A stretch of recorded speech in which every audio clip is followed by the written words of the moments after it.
শুভ দুপুর বন্ধুরা, তোমরা সবাই কেমন আছো? আশা করি সবাই ভালো আছো। চলো আমিও ভালো আছি। প্রত্যেক দিনকার মতো আজও একটা ছোট্ট মিনি ব্লগ নিয়ে চলে এলাম তোমাদের সামনে। চলো কি করছি দেখাই। আজকে রান্নাটা দেখাবো না, রান্না হয়ে গেছে, তো কাজ হয়নি। আজকে কাজ কি করছি চলো দেখাই। তোলার কি অবস্থা, সব পাতা মানে ফেলছে, আম পাতা জাম পাতা পড়ছে। দেখো কত জামা কাপড়, আমি এখন কাচবো, এগুলো এখনও কাচা হয়নি। চলো এখনও কী কাজ বাকি আছে দেখায়। ও আমাদের ছোট্ট গাছে দেখো আমের মুকুল এসছে কত নিচে, লাস্টে আসলো আমের মুকুলটা। সবার চলে আসার পরে অনেক মুকুল এসছে, কিন্তু হনুমানে সব খেয়ে নেবে, সেটার জন্য চিন্তা নেই।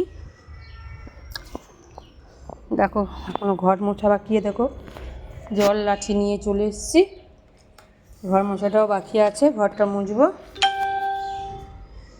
ঠাকুরের বাসন মাজবো, স্নান করবো, এখনও অনেক কাজ বাকি।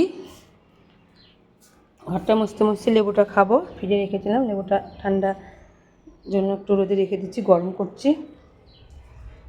তো চলো বন্ধুরা, তোমরা সবাই কেমন আছো একটু কমেন্টে জানাবে। সবাই ভালো থাকবে, সুস্থ থাকবে, সবাইকে টাটা বাই বাই। আবার দেখা হবে পরে ভিডিওয়।